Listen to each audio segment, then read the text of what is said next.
Hello, my name is Eddie Tofpick. I'm Head of Technical Analysis and Senior Markets Analyst at ADM Investor Services International Limited, and here is your weekly technical analysis of Paris milling wheat, Minneapolis wheat, and London, UK feed wheat. Paris milling wheat. So on the 22nd of April, prices punched up through the dark blue highlighted June/October 2022, originating upper bear channel line and moved higher, up to arguably the most difficult overhead congestion between 267 to 270, where the market was capped by resistance at the end of May and turned into a V-top. Prices exited out of the bull channel into a new June-based, quite acute bear channel. The move lower saw the market reach the primary target at 244 and in late June the secondary target at 233. We also exited out of the pattern, this time the steep bear channel. The exit was in amongst some significant supports, namely congestion at 227, gold highlighted long moving average, currently also 227, slowly rising medium moving average, currently 233, the bright red neckline extension of the June to November 2023 head and shoulder stop, currently 236, and under the overhead congestion between 238 to 242, containing the March 2013 high at 240. Of all of these, the two most important were and are the bright red neckline extension and the gold highlighted long moving average. However, I should also point out, as I said 5 weeks ago, and I quote, an obvious area of support is further below, starting at the 50% absolute Fibonacci line at 219, mainly centered around the old descending triangle and bullish halfway hesitation from April between about 213 up to the 50% absolute Fibonacci line. However, I only point this as an obvious spot, not necessarily a strong support. For that, well, you would have to go down to the original feature that started this whole late April to date action, that is the upper bear channel line, currently at 195, end of quote. The market has in recent weeks hesitated, dipping but pulling back up, and forming a dark blue highlighted late June to date bear channel, currently 216 to 232. And I suspect it is for this reason. I spoke about this 4 weeks ago, and I quote, V-tops such as this one here sometimes form a handle or sideways action, usually a pennant or a bear flag on the way lower. Sometimes, and this is very rare, they form a flat rectangle. The issue is that a handle is a hesitation in an otherwise continuous move lower. But a rectangle, well, that is the end of that pattern, or in other words, the end of the March to date action. The next few weeks will define which course this market chooses, end of quote. You see, I think we are forming a second such handle or extension with this recent late June to date bear channel. Interestingly, the pressure in any such pattern would be for lower prices, and that is what we need to look out for now in the immediate future, especially on any potential move all the way down to that old June/October 2022 upper bear channel line, because the bear channel itself could be a form of bearish halfway hesitation. So caution. Minneapolis wheat. Back in late February 2023, and especially at the start of April last year, so that is now outside the parameters of my daily chart, the market had constructed a large bear channel that morphed into what is now highlighted in dark blue on my daily chart, a descending expanding wedge pattern, currently 698 to down well off the bottom of my daily chart.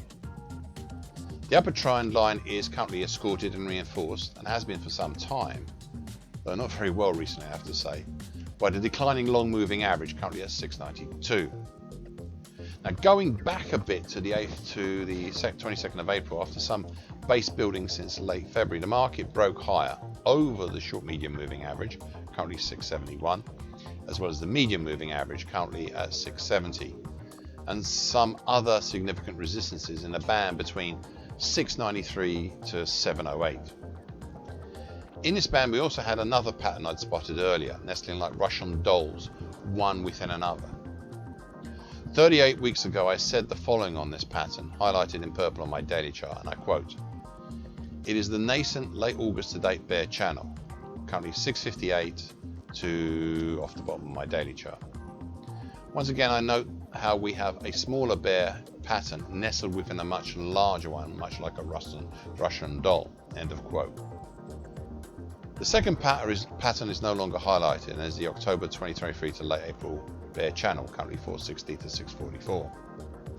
This pattern had seen some market touches and likewise was also broken. So back to the 693 to 708 congestion band, and prices 9 weeks ago exited up and out of this congestion band, creating a steep, acute and ultimately short-lived late April, early June bull channel.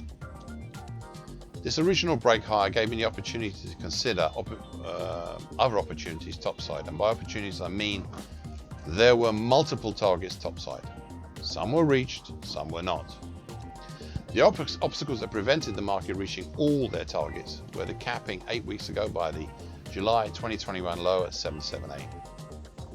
Initially, it didn't look that aggressive, but this resistance stopped the rise and turned the market lower in late May, back down within the dark blue descending wedge pattern, back below the long moving average, down through many supports that are now resistances. The move created a June-based, very narrow, very acute bear channel. The most surprising feature of this decline was how prices sliced down through the congestion formed over February to April, between roughly 635 to 676, as if it wasn't even there. The market dropped down to the October 2018 high at 611 and the April 2021 low at 606, and most importantly the green highlighted September 2019 to date uptrend, currently at 592, which held despite not directly being tested, and with a stunted horn bottom. This green uptrend is perhaps the most crucial of all the support levels, as below this green uptrend we really don't have that much support until the December 2020 low at 542. It also ties in with what ultimately is likely to be the big picture item here, created since February. So for about the last 5 months, or thereabouts. You see, this whole action has been an inverted diving board pattern, a pattern that I have seen duplicated in many of the other grain markets, but here in Minneapolis wheat, it's been more advanced, as it's morphed into a V-top with an extension since late June. This extension has taken the shape of an expanding wedge pattern, highlighted in bright red, currently 591 to 648, highlighted in bright red on my daily chart. I've stated many times that in the past I suspected Minneapolis wheat to be a leader, showing what eventually will happen in the other grain markets. I'm also watching this market carefully, as looking below we really do not have that much support for some distance now. London UK feed wheat. The extension of the neckline of the May to June 2023 reverse head and shoulders bottom, currently 194.30, highlighted in green on my daily chart, is an important and recurring dynamic level on my daily chart. It held cap prices in May, along with the August 2021 high at 199.20 and the March 2013 high at 205.05. Together they created a V-top with a very sharp downward slope that became an inverted diving board pattern. And here's the leap of faith I would ask you to make on this market. It became a V-top with a ghost handle or extension that had issues with the changeover in early July. The construction of the second part of the V-top was the very late May to late June, very acute and narrow bear channel. Now this bear channel overcame all the congestions on the way down except the congestion at 164.95, just above the combined lows of July 2021 and May 2023 at 164 even. This congestion caused the market to exit out of the bright red bear channel, and also, I suppose, one should include the nearby congestion from March to April 2019 between 161.95 to 165.75, but I'm not sure about that, how much that part these played.